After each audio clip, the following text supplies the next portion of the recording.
sir sholat, rahasia sholat yang lain. Nah, yang berikut ini nggak tahu nomor berapa lah ini ya. Ada yang nyatat nggak nomornya berapa sebelumnya? Siapa saja yang sholat, tidak usah bayangkan Ka'bah.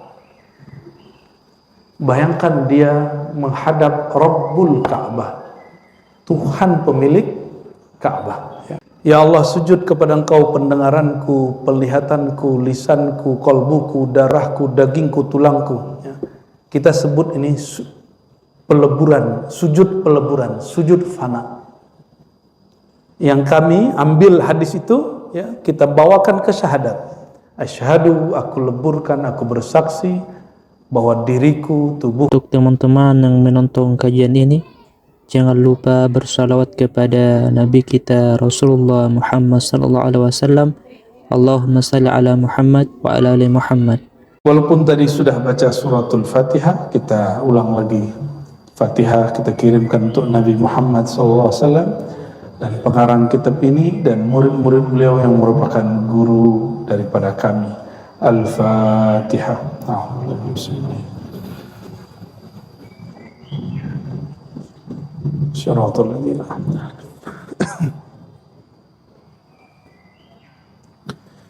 Apa kata beliau? Anna as-salata fiha munajatu Rabbil Izzah. Boleh dibaca munajatul Rabbil Izzah. Dua-duanya boleh. Salat itu di dalamnya ada munajah. Munajat telah menjadi bahasa kita hari-hari. Apa arti munajat? Mohon. Apalagi? Mohon itu doa. Munajat, bisik, berbisik-bisik. Berbisik-bisik itu bermanja-manja, bermesra-mesra. Maka munajatun boleh diartikan bisikan mesra cintanya hamba dengan zat yang terkasih, zat yang paling layak dicinta, yaitu zatullah subhanahu wa ta'ala. Munajat itu saya buat analog. Kalau kita punya kekasih, maka malam hari paling senang bermunajat dengannya, bermanja-manja, berbisik-bisik dengannya. Benar nggak? Maka Sufyan Ats-Tsauri setiap kali terbit fajar dia menangis. Apa katanya? Habislah waktuku berdua-duaan dengan Allah Subhanahu wa taala. Habislah waktuku bermanja-manja. Setelah ini orang akan banyak datang, murid banyak datang, banyak kesibukan duniawi. Jadi dulu imam-imam itu nangis kalau terbit fajar. Kalau sekarang senang ya? Atau malah kesel, udah subuh aja nih, gitu ya. Munajatu Rabbil Izzah, bermanja-manja dengan Allah. Mungkinkah kita bermanja dengan yang tidak dikenal? Orang mesti dia bermanja-manja dengan sesuatu yang dia kenal. Maka syarat sholat itu menjadi munajat, ma'rifatul ma'bud, mengenal siapa yang disembah.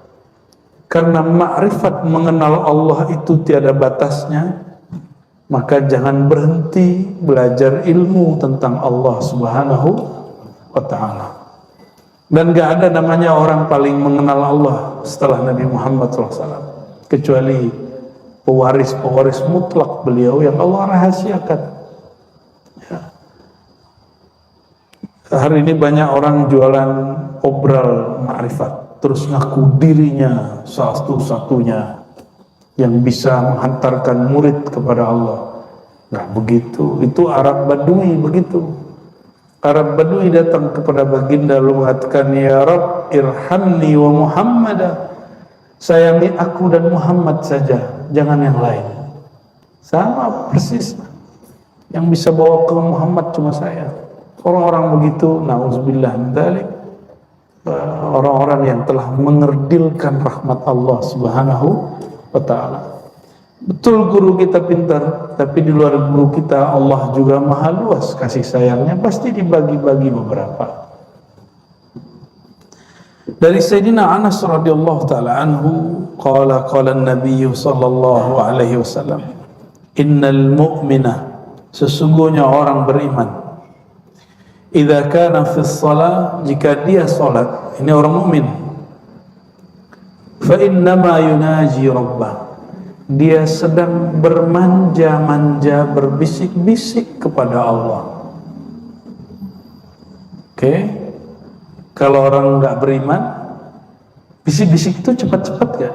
Bermanja-manja itu tergesa-gesa gak? Enggak ada orang bermanja-manja itu tergesa-gesa. Fala yabzuqanna baina yadayhi wala an yaminihi, maka adabnya dirilkan. Walaupun Allah tidak menempati ruang depan, kanan, kiri, atas, bawah, namun adabnya tidak boleh meludah ke depan, ya, tidak juga ke kanan, ya. Tapi meludahlah, kalau dulu boleh meludah di masjid, sekarang boleh nggak? Bisa algojonya Ki Abdurrahman dan Habib nanti turun tangan, ya. Wahada haitsu kanat as-salah 'ala turab, kata Abu Yasin Muhammad, ini jika salatnya di atas tanah atau pasir. Wa illa fayakhudhu bi yadihi al-yusra. Nah, kalau kita sekarang berdahak, maka kalau yang lagi batuk atau berdahak, sediain kain. Ini yang pakai kain, ada kain, biasanya orang bawa kain lap, ya. Dulu orang suka simpan, ya, di saku dia. Sapu tangan itu tradisi yang bagus. Ambil pakai tangan kanan lalu dibuang, boleh.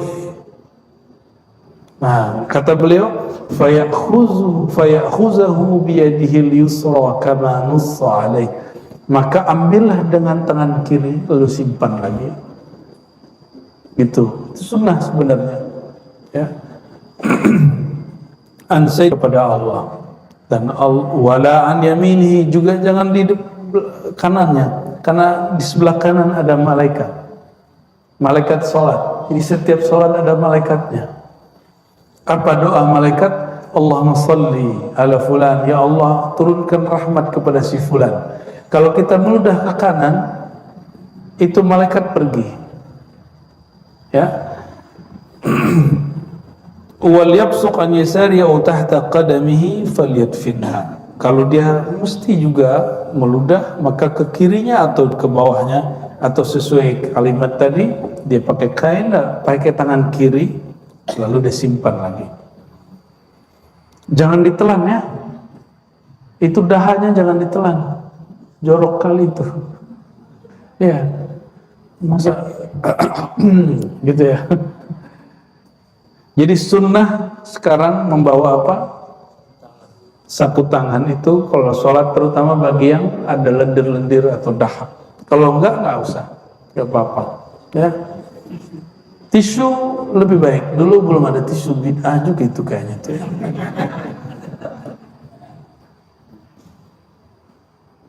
Umin dalik, ganti tema. Tadi sholat itu tempat munajat. Inilah yang membuat orang rindu sholat. Udah rindu sholat belum? Sholat itu ada candunya gak? Ada candu gak sholat? Nah, kayaknya belum, ya. Karena belum kenal siapa yang disembah. Jadi belum jatuh cinta kepada Allah Subhanahu wa ta'ala. Sholat itu nikmat sekali, Pak. Nikmatnya sholat, sehingga Abu Yazid itu seperti dia di atas orang lagi syahwat kepada pasangannya. Itu Abu Yazid al-Bustami. Nikmatnya sholat itu.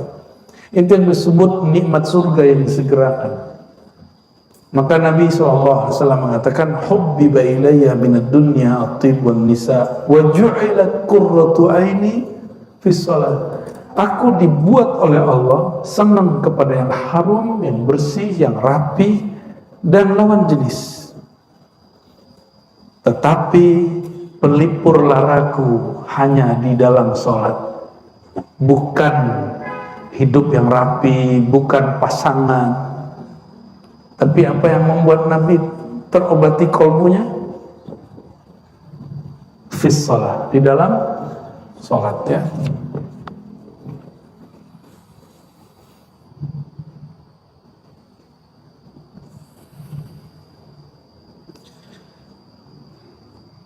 Sir sholat, rahasia sholat yang lain. Nah, yang berikut ini nggak tahu nomor berapa lah ini, ya. Ada yang nyatat nggak nomornya berapa sebelumnya? Bukan halaman. Kelebihan sholat 1, 2, 3 ini nggak tahu nomor berapa. Beliau nggak ngasih nomor. Ya, anna salata fiha tawajjuh wal iqbal ala Allah. Sholat itu ada 2 aktivitas besar selain munajat di situ, itu tawajjuh. Apa arti tawajjuh? Tawajjuh itu menghadapkan kolbu kepada yang mengendalikan kolbu. Wal iqbal, lalu menatap Allah Subhanahu wa ta'ala. An Sayyidina Ibn Umar radhiyallahu ta'ala anhuma, anna Rasulullah sallallahu alaihi wasallam qala, nah, Rasulullah bersabda, idza kana ahadukum yusalli, sama jika kamu sholat jangan meludah, jangan melakukan gerakan-gerakan di luar sholat, fa innallaha qibala wajhihi idza shalla, karena Allah secara adab di depan dia. Bukan berarti Allah menempati ruang depan, tapi tubuh ini berkiblat ke Ka'bah, maka Allah akan menerima orang itu dari arah depannya. Bukan berarti Allah ada di depannya. Oleh karenanya, siapa saja yang sholat tidak usah bayangkan Ka'bah. Bayangkan dia menghadap Rabbul Ka'bah, Tuhan pemilik Ka'bah, ya. Wa min dzalik, di antara rahasia keutamaan salat yang menjadi kekhususan umat Nabi Muhammad SAW yang tidak ada di agama-agama sebelumnya, anna salata fiha dzikrul 'abdi rabbahu. Salat itu adalah media seorang hamba menyebut-nyebut dan mengingat Rabbnya, Allah Subhanahu wa ta'ala. Inilah yang disebut di dalam Al-Quran surat Taha, aqimis salata li dzikri. Dirikan salat untuk zikri, mengingatku. Masih ingat gak pertemuan dengan Allah? Nggak ada yang ingat? Maka karena kita tidak sanggup mengingat Allah, hilangkan ketidaksanggupan itu dengan cara kecilkan dirimu, tiadakan dirimu, maka si kecil itu akan hilang, si jahil itu akan hilang. Allah akan ganti sifat kita yang baru. Maka orang kalau sholat, Allah sedang merefresh dirinya. Jadi sifat-sifat yang tadi sudah berkarat itu Allah ganti dengan sifat yang baru, ya. Inilah makna dari surat Taha ayat 14 itu, ya. Lalu disebutkan di sini riwayat mengenai dialog hamba. Nah, ini lucu nih dialog ini. Jadi guru saya dulu, saya punya guru beberapa orang namanya Hasan Al-Basri. Ada satu guru namanya Hasan Basri, ketua MUI di kampung saya. Dia dikritik oleh kawan saya. Jadi kawan saya baru pulang dari Timur Tengah, tapi belum selesai mengkritik sang guru. Bayangin coba. Ya, kalau santri Jawa nggak berani ya kiai, ngeritik kiai. Yang berani ngeritik kiai itu ya santri Sumatera biasanya. Apalagi santri dari Padang tuh, demen banget ngeritik kiai itu, karena diajarin begitu. Kita diajarin mendebat kiai. Itu yang dianggap beradab bagi kami. Pas saya ke Jawa, ternyata beda caranya. Didebatlah guru kami ini, Buya Hasan Basri, ketua MUI. Apa debatnya? Beliau ini kalau sholat kadang satu nafas atau dua nafas Fatihah. Bismillahirrahmanirrahim. Alhamdulillahi rabbil alamin arrahmanirrahim. Terus ya. Di debat sama anak nih, apa kata dia? Buya. Di dalam hadis Sahih Bukhari dan Muslim, terutama Sahih Muslim, disebutkan bahwa antara ayat dan ayat itu ada jawaban dari Allah Subhanahu wa ta'ala. Oke. Terus maksud kamu apa? Kata si santri yang sudah mulai pintar atau sok pintar ini, atau keminter. Apa kata dia? Kalau Buya mimpin sholat satu nafas, kapan Allah jawab? Buya juga ya? Benar tak? Kapan Allah jawab? Nah, coba perhatikan hadisnya. Sayyidina Abu Hurairah mengisahkan, aku mendengar Nabi SAW menceritakan rahasia Fatihah. Allah berfirman, qasamtus salah. Ini hadis Sahih Muslim, hadis sahih. Ada juga di Bukhari yang semakna. Qasamtus salata baini wa baina abdi nisfain wa li abdi nisfain wa li abdi ma sa'al. Aku memisahkan, membagi salat itu jadi dua. Antara hambaku, dia memujiku, menyembahku, dan hambaku memohon kepadaku. Fa'idha qala al-abdu, jika si hamba selesai baca Alhamdulillahi Rabbil Alamin, aku menjawab. Apa jawaban Allah? Hambaku memujiku. Itu. Hambaku, hamidani abdi, hambaku memujiku. Kalau antum langsung, kata dia, Alhamdulillahirabbil alamin arrahmanirrahim, Allah nggak sempat jawab dong. Logikanya masuk setengah lah ya. Lalu kalau si hamba mengatakan arrahmanirrahim, Allah menjawab asna alaihi abdi, hambaku banyak memujiku. Jadi beda hamidah dengan asna. Hamidah memuji di awal, kalau asna mengulang pujian. Maka alhamdu wathana itu beda penggunaan.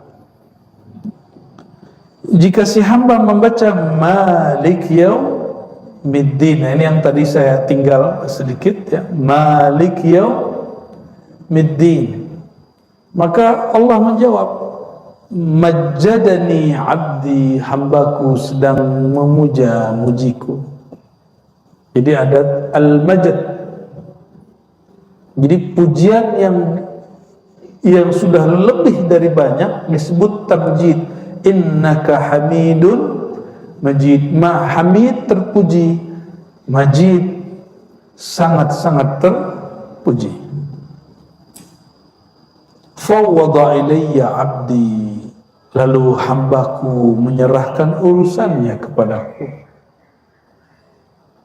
Lalu ketika dia baca iyyaka na'budu wa iyyaka nasta'in, maka Allah mengatakan hadza baini wa baina abdi, inilah hubunganku dengannya. Dia menyembahku iyyaka na'budu, maka aku beri dia iyyaka nasta'in, kepada engkau kami memohon pertolongan. Wa li abdi mas'al, apapun yang dia minta aku kasih. Kalau satu napas Allah nggak sempat jawab, bro. Itu guru saya sempat kemudian terpengaruh. Maka beliau sudah pensiun jadi ketua MUI dan sudah nggak mau debat. Dan orang dari dulu nggak mau debat. Ya. Begitu juga ayat ihdinas siratal mustaqim siratal ladzina an'amta 'alaihim ghairil maghdubi 'alaihim waladdallin, sama kalimat jawabannya sama. Apa jawaban kami? Mungkin ini pernah saya bahas di waktu yang lain, mungkin ada yang lupa, sekedar mengingatkan. Dalam aqidah Ahlussunnah, kalamullah bila harfin wala sautin. Allah jika berkalam, kalamnya tidak berhuruf, tidak bersuara. Karena huruf dan suara itu ciptaan. Coba baca ba. Ba itu pertemuan dua bibir. Bibir ini makhluk bukan?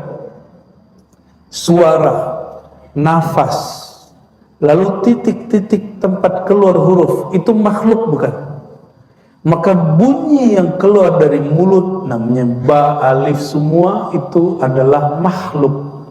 Tapi kalam Allah tidak makhluk. Maka Al-Quran bermakna kalam tidak makhluk, tapi mushaf makhluk. Suara kita baca Quran makhluk. Imam Bukhari hampir dibunuh karena menjelaskan ini waktu di Daisapur. Disalahfahami oleh seniornya namanya Muhammad Az-Zuhli, ya, karena bab ini kata Imam Bukhari, bacaan Quranmu makhluk, Qurannya tidak makhluk. Langsung dituduh sesat. Untung kita nggak hidup di zaman itu, ya, mungkin saya dituduh sesat juga. Kita nggak ngomong gitu aja dituduh sesat sama orang, ya. Walhasil saya sampaikan, jadi Buya, Allah itu berkalam seperti yang Buya ajarkan dulu waktu di sekolah, tanpa huruf dan tempat suara. Maka jika Allah menjawab Bismillahirrahmanirrahim, Alhamdulillahi Rabbil Alamin, lanjut misalnya satu nafas, itu nggak perlu jeda, karena Allah menjawab tidak perlu jeda. Dan itu sekali saya lihat beliau senyumnya puas sekali. Terakhir saya berkunjungi beliau dan setelah itu beliau wafat, ya. Dan tapi saya puas. Semoga itu tanda beliau ridho, ya, ridho kepada muridnya yang kurang adab ini. Mengenai Maliki Yaumiddin, nah ini ada tafsir Al-Ma'thur, ini dia tafsir yang diriwayatkan bahwa Maliki Yaumiddin, Allah berkalam, hambaku memuja mujiku dan dia telah menyerahkan urusannya kepadaku. Jadi kita kalau mengatakan Maliki Yaumiddin, dialah sang pemilik, sang raja hari kiamat. Di dalam Asmaul Husna Allah bernama Malikul Mulk. Malikul Mulk, Malikul tanpa alif, bukan Malik, bukan, tapi Malikul Mulk. Itu lebih tinggi daripada Malik. Maka jika ada orang imam baca Maliki Yaumiddin, itu sholatnya sah, Fatihahnya sah, dia tidak mengurangi satu huruf. Qul a'udzu birabbin nas, malikin nas, atau malikin nas, mana yang benar? Malikin nas, raja yang benar-benar raja di raja, penguasa, pemilik manusia. Itu mana Malik tanpa alif. Tapi kalau pakai alif, itu berarti raja aja atau pemilik saja. Suatu kali Nabi SAW pernah mengatakan di hadapan sahabat. Jadi Nabi ini tawadu, tapi dalam bab tertentu beliau mengenalkan dirinya dan menyebutkan hakikat jiwanya, hakikat nurnya. Apa kata beliau? Ana sayyidu waladi Adam. Akulah sayyid waladi Adam. Kalau boleh diterjemah, raja manusia, yaumal qiyamah, pada hari kiamat. Maka ulama-ulama ahli isyari mengatakan Maliki Yaumiddin itu Allah. Kalau Maliki Yaumiddin itu nur Allah, nur kekuasaan Allah yang Allah berikan kepada Nabi Muhammad sallallahu alaihi wasallam. Wallahu alam, itu penjelasan isyarat, ya. Wa jaa fi riwayatin ukhra ziyadatun fi awwalihi fa idza qala al-'abdu bismillahirrahmanirrahim. Ada satu riwayat, dia tidak sahih tapi riwayat Daruqutni dan Baihaqi. Jadi mulai dari bismillah.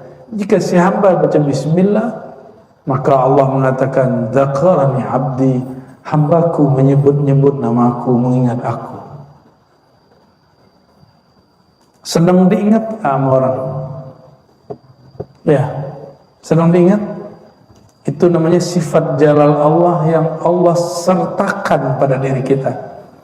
Karena dalam diri ini ada hembusan ruh. Ruh itu dihembus langsung dari Allah SWT. Maka Allah menyertakan sedikit beberapa sifat-sifatnya. Itu sebabnya kita dapat mendengar. Itu kan dari sifat ruh semua.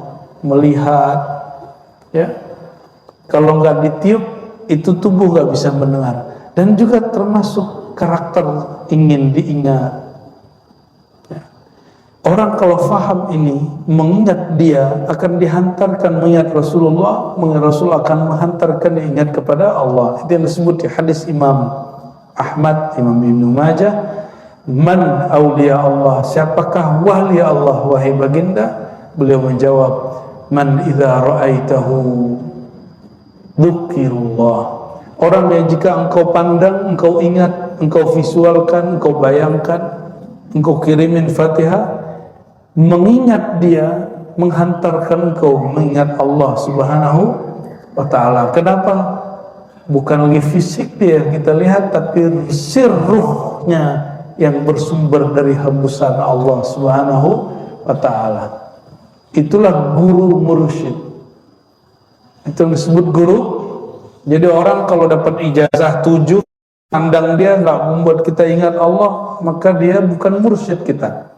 Carilah mursyid yang kalau mengingat dia, memandang dia, membuat kita teringat baginda, membuat kita terhantar mengingat Allah Subhanahu wa ta'ala. Dan itu makamnya Nabi Muhammad SAW. Lalu pewaris-pewaris Nabi Muhammad sallallahu alaihi wasallam. Semoga di antara kita diizinkan untuk mencapai maqam ini. Amin ya rabbal alamin. Wa min dzalik, di antara sir rahasia daripada salat yang merupakan kekhususan umat Nabi Muhammad SAW. Jadi salat itu Bapak Ibu, ibadah secara umum, setiap ibadah ada malaikatnya. Dan malaikatnya ada dua jenis, malaikat bumi dan malaikat langit.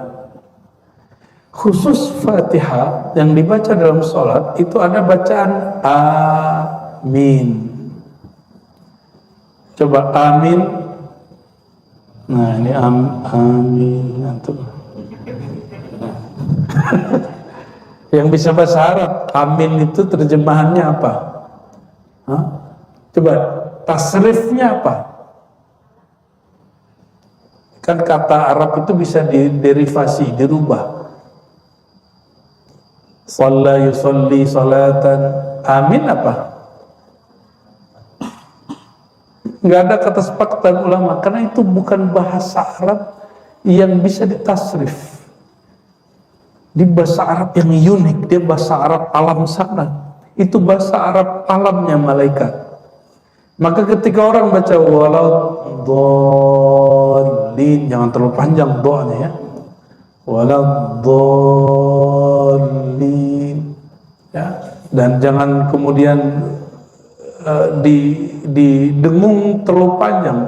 Dol itu keliru itu, ya. Nggak boleh itu bila gunnah tanpa ada dengung. Waladhdallin langsung disambut, karena bi gunnah itu sudah jelas masuk ke huruf waw dan huruf-huruf tertentu yang lain. Jika ada orang membaca itu, maka malaikat dengan bahasa Arab langit, ini bahasa biar agak ngeri-ngeri sedap, membaca amin. Banyaklah orang bertanya, sebenarnya cara baca amin itu gimana? Amin atau amin, yang benar yang mana? Kayak tahu yang benar aja sih. Dalam ilmu tajwid, jika dua alif ketemu, maka dia dijadikan matnya panjang. Itu asalnya amin kalau versi ahli tasrif. Cuma bisa tasrif begitu ada ya di tengahnya. Ini muskil. Maka ada ulama kita yang memanjangkan amin. Itu ada alirannya dalam ilmu tajwid. Jadi ilmu tajwid ada mazhabnya Bapak Ibu. Mazhab itu tidak hanya mazhab fikih. Mazhab fikih yang ditulis di depan masjid. Kan kalau disebut semua repot juga, tapi cukup yang 3 itu. Mazhab apa di sini? Ya. Syafi'i. Enggak usah ditulis qiraat kita, qiraat Asim. Oh, repot sudah. Ya, cukup 3 itu. Pertanda masjid ini masjid rahmatan lil alamin, insya Allah. Nggak mungkin juga disebut qiraat Asim. Rempong. Ya, jadi amin itu bukan bahasa Arab sini. Dia bahasa Arab. Dia walaupun tidak setara dengan alif lam mim, tapi dia hampir-hampir sumbernya sama. Coba alif lam mim, ada yang tahu bahasa Arabnya apa? Alif lam mim, apa artinya? Enggak tahu, itu bukan arti. Hanya Allah yang tahu, itu bukan arti. Ada artinya, ada di kitab tafsir. Namun dalam tafsir Jalalain yang dibaca Kiai Imam Suyuti mengalihkan makna, bukan memaknai. Wallahu a'lam bimuradihi. Allah lebih tahu maksudnya. Tapi itu bukan arti. Orang mengira itu artinya. Itu pertanda bahwa huruf Arab yang ada di Quran bukan huruf Arab yang dibuat-buat baginda Nabi Muhammad SAW. Tapi itu Arab yang asli dari hadirat Allah Subhanahu wa Ta'ala. Maka dalam ilmu lughah ada satu kaidah, annal lughata bal lughat fil alam min Allah. Semua bahasa bersumber dari Allah. Semua bahasa bersumber dari Allah. Atas dasar itulah kita tidak menolak orang menyebut Allah dengan sebutan Gusti, Pangeran, Tuhan. Kita tidak nolak, karena semua bahasa dari Allah Subhanahu wa Ta'ala. Yang menolak, dia tidak mengerti ilmu bahasa, padahal Al-Quran itu sumber bahasa. Nah, saya mau tanya lagi, jadi alif lam mim bahasa apa? Bahasa langit? Enggak, itu tempat, langit itu tempat. Bahasa apa? Coba bacain awal-awal surat Yusuf. Terus Qur'anan, kami jadikan Quran itu Arabian. Maka alif lam mim itu bahasa Arab, tapi bukan bahasa Arab sini. Ini yang disebut i'jaz, untuk melemahkan Arab Quraisy, karena bahasa Arab mereka sudah terkontaminasi. Ada Arab yang lebih murni. Gitu. Apa makna Arab? Bahasa Arab itu artinya Araba, artinya sesuatu yang bergerak.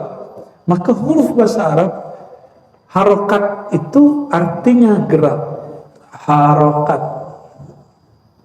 Harokat itu gerak artinya. I'rab itu mengetahui harokat akhir dari satu kata.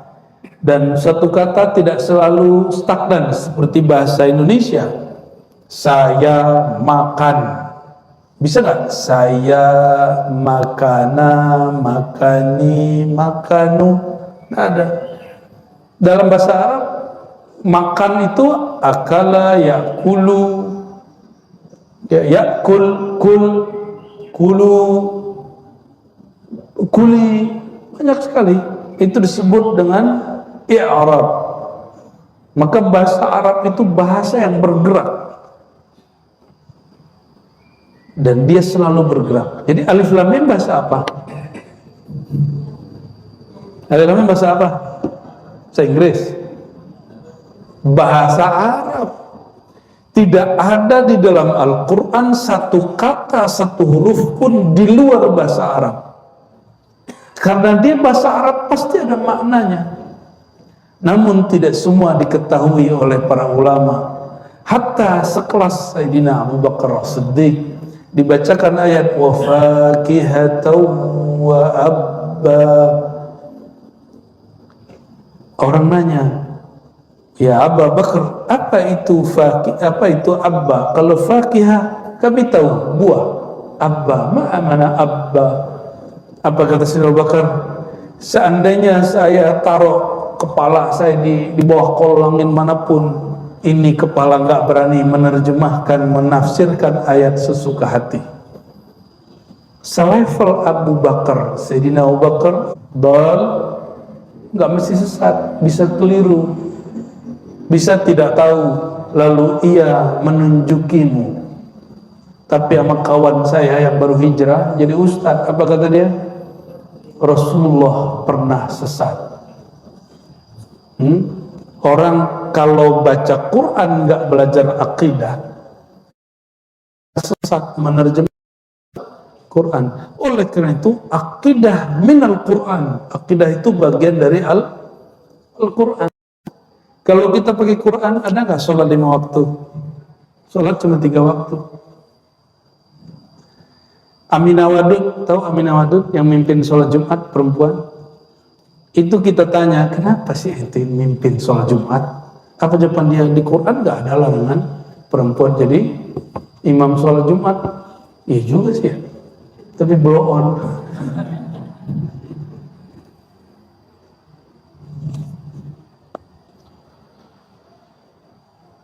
Jadi amin bahasa Arab atau bukan? Bahasa Arab alam malakutiyah jabarutiyah, alamnya malaikat. Maka malaikat setiap kali ada orang baca waladhdallin amin, maka amin itu juga bahasa Arab tapi bahasa Arab sana. Ya. Dan amin juga dipakai oleh orang Suryania, orang berbahasa Suryania dan Ibrania. Amin, amin gitu ya. Amin sebenarnya nggak ada min. Dalam bahasa yang tepatnya dibaca begitu.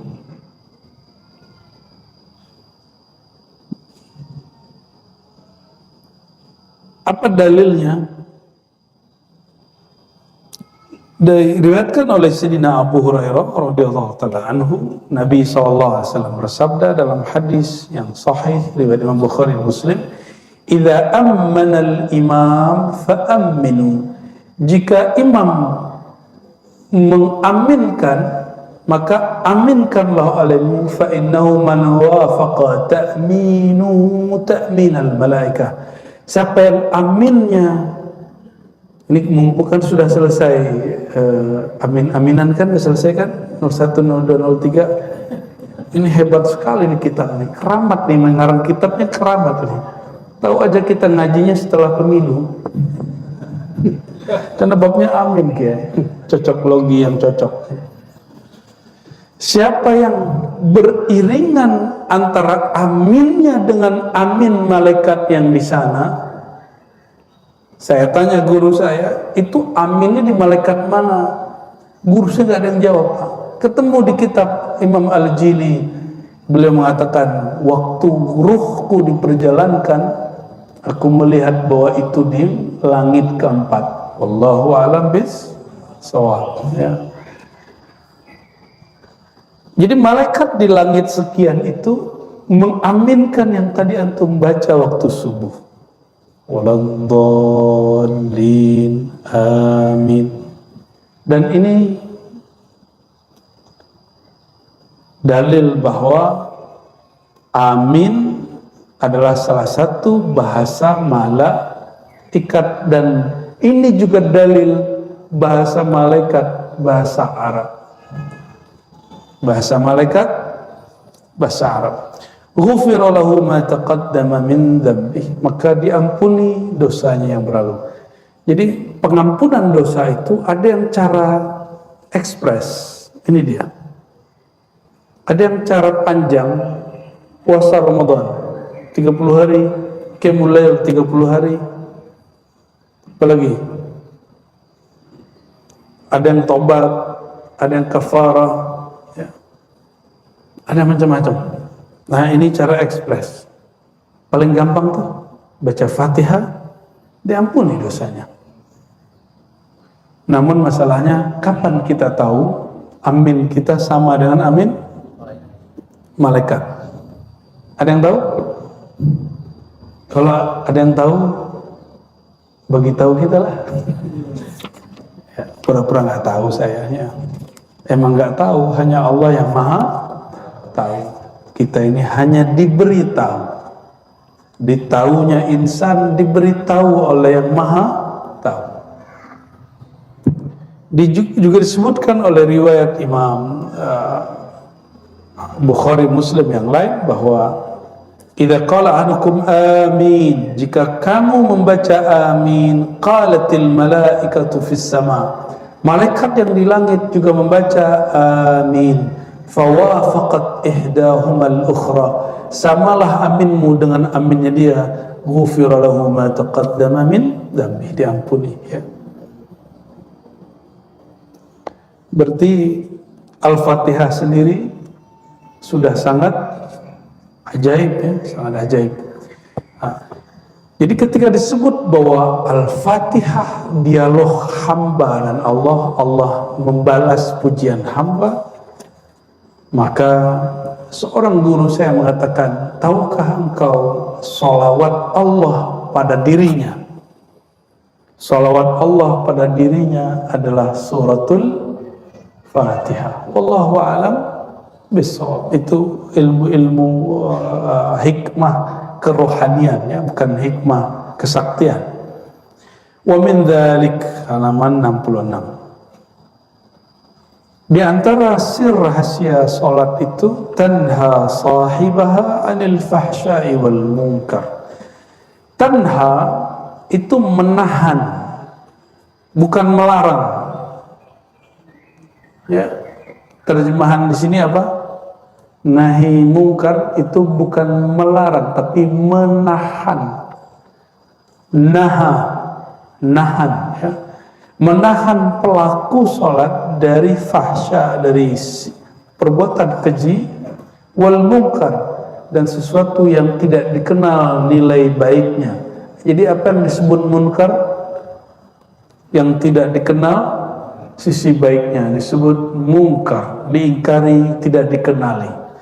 Qala Allah Ta'ala, ini ayat sudah sering dibaca, surah Al-Ankabut ya, di tengah ayat, wa aqimis salata innas salata tanha anil fahsya'i wal munkar.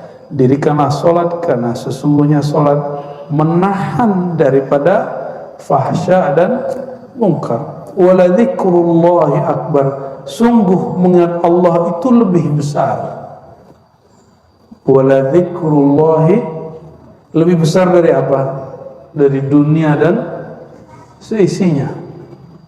Wallahu ya'lamu ma tasna'un.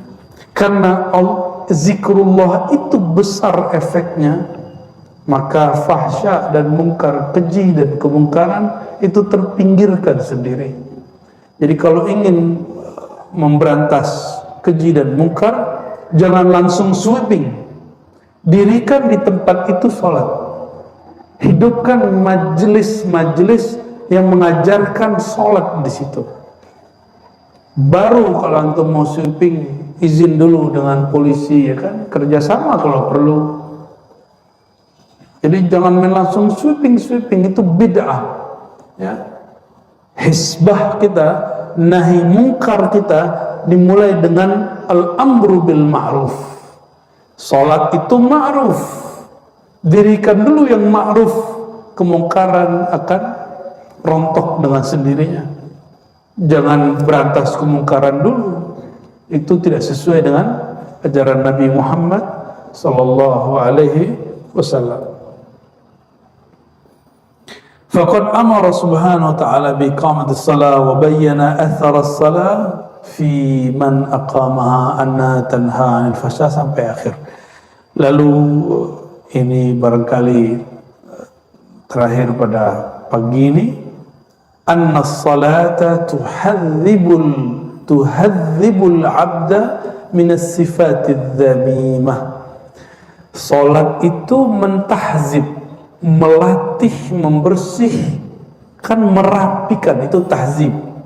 Melatih, membersihkan, ya, seorang hamba minas sifatid dzamimah, dari sifat yang tercela, ya, dari sifat yang tercela. Orang kalau baca Allahu Akbar dia sombong nggak? Tapi kenapa kalimat takbir itu jadi simbol kesombongan orang Islam hari ini? Ada apa dengan takbirmu? Wajar takbirmu tidak dimenangkan Allah, karena Allah yang kau sebut dalam takbirmu tidak engkau besarkan di kolbumu. Ini PR kita. Karena di dalam hadis yang hasan disebutkan bahwa di akhir zaman ini dekat, sudah dekat masanya. Daerah Rum itu ditaklukkan bukan dengan perang, tapi hanya dengan takbir. Takbir seperti apa itu? Ini yang disebut Nabi Muhammad SAW, ya. Inna a'da'ika man baina janbaik. Musuh terbesarmu adalah emosimu, egomu. Kecilkan dulu ego kita, baru kita bisa ngalahin ego orang. Saya suka takbir kalau lagi ngaji, tapi bukan takbir kesombongan, karena yang kita besarkan Allah. Lalu kenapa kita merasa sok besar, sok bener, dakwahnya sok bener, manhajnya sok bener? Enggak, kita enggak begitu. Dan kita sedih sekali orang membentak dengan takbir, yang dibentak ustadznya karena beda pilihan dengannya. Pernah ngalamin atau pernah bentak ustadz? Antum durhaka itu, ya. Guru itu paling kenal Allah. Dia tahu kapan takbir itu jadi senjata. Masih ingat 2016, 2019, 2014 ya, 2019. Saya Pak di Pondok Labu, saya diteriakin orang dari luar. Dia nggak ngaji di dalam. Saya bilang, politik demokrasi tidak pernah ada di Quran, tidak pernah ada di sunnah Nabi. Maka beda pilihan bukan beda iman. Takbir dulu, keluar. Kita panggil ente masuk sini. Takbir depan aneh. Gak ada yang berani satupun. Takbirnya berani di luar masjid. Itu syaitan bertakbir. Ya. Cuma karena saya tidak mau pro dengan 00 itu. Kenapa? Untuk apa saya mengobarkan takbir itu hanya untuk 5 tahun orang berkuasa? Takbir saya abadi. Karena takbir menyebut nama Allah Subhanahu wa ta'ala Maha Abadi. Saya mau tanya, ya, di Quran ada jihad, di sunnah ada jihad. Apakah ayat jihad untuk pemilihan pemilu? Lalu kenapa ayat-ayat jihad muncul waktu orang demo? Kenapa muncul? Dia sedang memperkosa ayat-ayat Allah SWT. Tolong jangan orang yang sudah kenal khasais ummah al-Muhammadiyah, jangan mau dipolitisasi dengan simbol agama. Agama kita suci. Agama mencakup politik. Agama tidak butuh politik. Politik butuh agama. Jadi kalau ada orang ngomong Islam tidak boleh lepas dari politik, bahasanya keliru. Politik tidak boleh lepas dari Islam. Islam mencakup semua, betul. Tapi bukan berarti Islam harus berpolitik dengan politik ente, harus milih nolnya ente itu, ya. Auzubillah min dzalik. Politisasi agama sudah memecah kolbu kita. Maka Allah katakan wala dzikrullahi akbar. Yang besar itu cukup Allah. Kecilkan nolmu, ya. Dan nol masih merasa besar lagi. Maka Bapak Ibu, saudara yang bukan Allah, sehingga selalu saya sisipkan ini untuk edukasi. Mungkin tahun berapa lagi nih? Emang masih ada? Insya Allah Indonesia masih ada lah. 2000 berapa? 2029. Tapi setelahnya kita nggak tahu, ya. karena krisis di mana-mana. Masih ingat pandemi? Ini udah lupa semua, amnesia, cepat sekali lupanya. Pandemi seakan-akan nggak ada lagi aktivitas, masjid kosong. Nggak pernah dalam sejarah Indonesia masjid kosong. Masjid ini pernah kosong ya, Kiai? Ya, Kiai kena juga deh. Ya, tengkarlah antara, karena dekat kantor polisi ya, langsung dibubarin.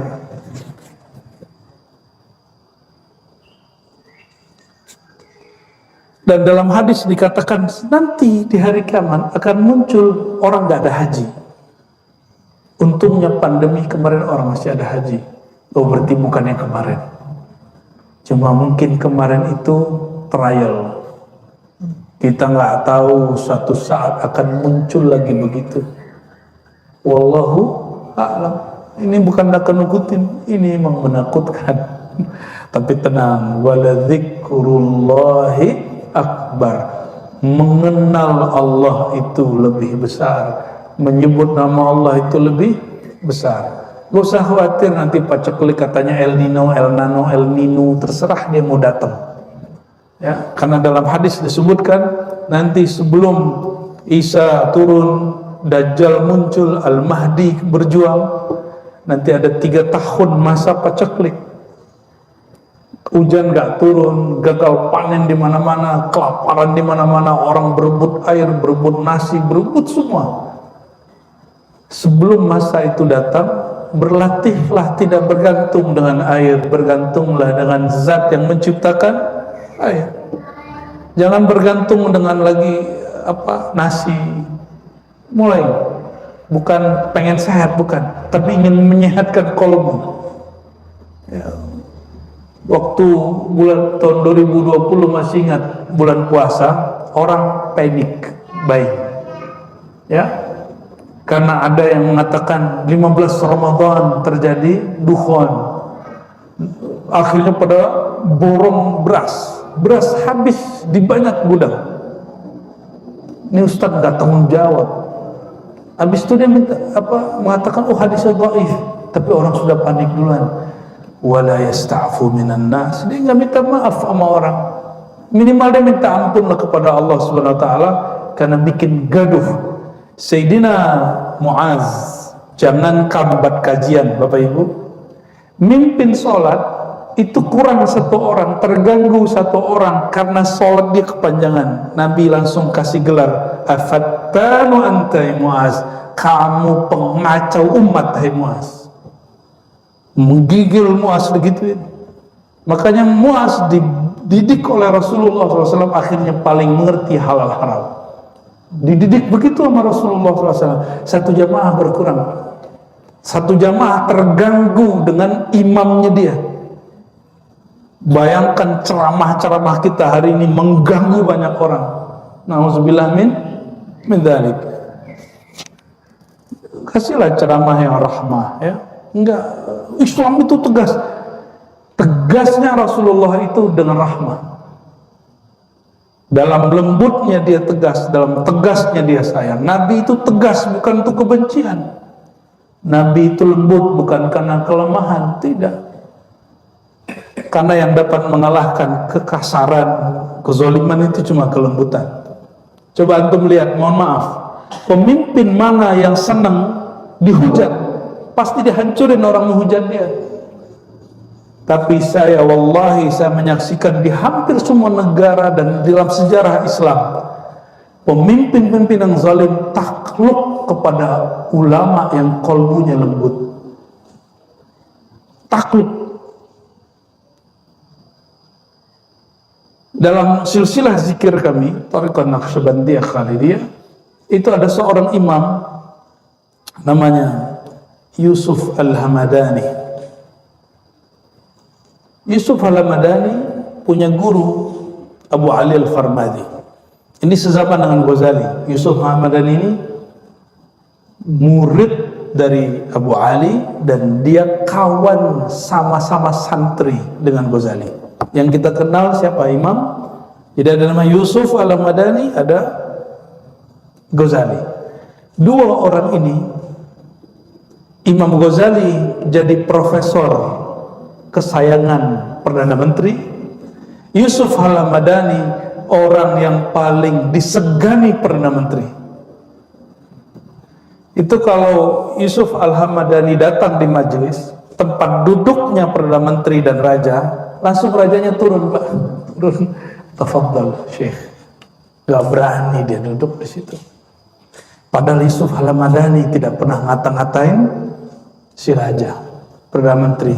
Tapi kata-kata dia betul-betul berpengaruh dalam merubah kolbu si pemimpin ini. Tapi coba ganggu si Raja itu. Besok gak nyampe hari ini hilang orangnya. Soeharto, masih ingat? Soeharto sama orang yang kritik dia hilang orangnya. Tapi belakangan di akhir hayatnya dia udah mulai takbiran, mimpin takbiran, ya. Sudah mulai bangun masjid di mana-mana, masih ingat? Itu karena ada orang berhati lembut tapi tegas, gak bisa digoyang oleh beliau, gak bisa dibayar oleh beliau. Orang ini membackup. Kalau nggak kita yang backup, siapa lagi yang backup? Maka saya husnuzon dengan ulama-ulama yang membersamai pemimpin-pemimpin yang keras, pemimpin yang dituduh-tuduh culas. Kita doakan semoga adanya mereka dapat memperbaiki kolbu si pemimpin dengan cara yang hanya Allah yang tahu. Amin ya rabbal alamin. Begitu Pak, kalau kita belajar al-khasais al-Muhammadiyah, kekhususan umat Nabi Muhammad sallallahu alaihi wasallam. Semoga bermanfaat. Karena sholat itu ada rukun, ada syaratnya. Sholat tidak sah jika menggunakan bahasa Indonesia, bahasa Melayu, bahasa Jawa. Tetap yang dibaca oleh lisan bahasa Arab. Tapi Bapak kalau mau baca di kolbunya, kolbunya yang berbicara, karena Allah menatap isi kolbu. Kalau fisik Allah tidak tatap, yang ditatap Allah selalu kolbu. Innallaha yanzuru ila qulubikum. Jadi tatapan Allah jatuhnya ke dalam kolbu. Kolbu kita bahasa apa saja Allah faham. Tapi jangan ngomong pakai bahasa wahai Tuhan, gaya bener, sok mesra dalam sujudnya. Sujud syukur sih boleh di luar sholat, boleh pakai bahasa Indonesia. Ya. Sujud itu yang paling bagus membaca bukan doa-doa aneh-aneh yang dibaca oleh baginda Rasulullah SAW. Apa yang dibaca oleh Rasulullah SAW? Subhana rabbiyal a'la, subhanakallahumma bihamdika la ilaha illa anta allahumma firli. Yang diajarkan Nabi SAW kepada Sayyidina Ali. Ini sujud kalau sholat sunat. Sajadalaka sam'i wa basari wa qalbi wa dami wa lahmi wa izami. Terus sampai selesai. Ya Allah, sujud kepada Engkau pendengaranku, penglihatanku, lisanku, kolbuku, darahku, dagingku, tulangku. Ya. Kita sebut ini peleburan, sujud fana. Yang kami ambil hadis itu, ya, kita bawakan ke syahadat. Asyhadu, aku leburkan, aku bersaksi bahwa diriku, tubuhku, jiwaku, pendengaranku, penglihatanku, gitu. Ciptaan Allah dari nurullah, nur Muhammad SAW. Itu kita ambil dari hadis itu, Pak.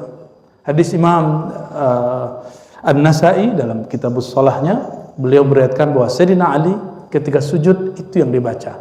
Tulangnya sakit-sakit nggak? Itu sujudnya baca itu. Sujud sajadalaka izami. Ya Allah, tulangku sujud kepadamu. Darahnya punya penyakitan nggak? Sujudkan. Maka sakit itu akan menjadi penebus. Syukur-syukur sembuh. Kita nggak cari kesembuhan dengan sholat. Kalau mau sembuh ke dokter, ya. Tapi ada orang disembuhkan dengan sholat, ada. Tapi kalau nggak sembuh, jangan salahkan sholatnya, karena sholat bukan klinik kedokteran, bukan. Ya. Jadi kalau ada terapi sehat dengan sholat, oh sorry, sholat bukan untuk sehat.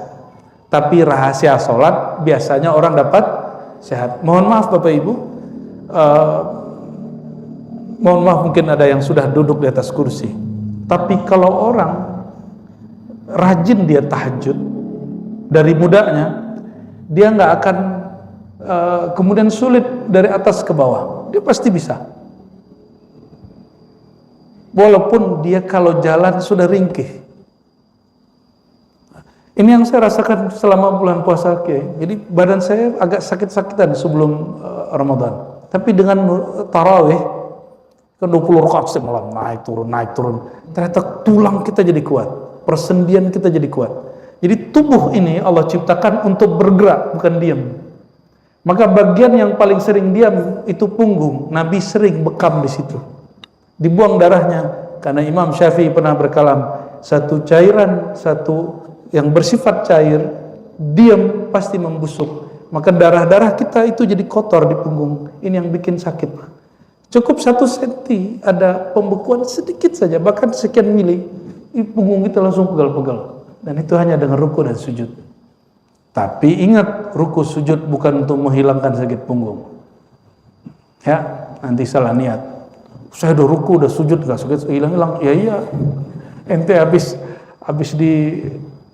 dipatahin punggungnya sama orang, ya wajar. Bapak Ibu, jadi cara kita sujud dan ruku, aktifkan kolbu. Ya, lisan menerjemahkan isi di dalam. Jangan lisan ikut kolbu. Kolbu ikut, baru namanya abdun lillah, hamba Allah Subhanahu wa ta'ala.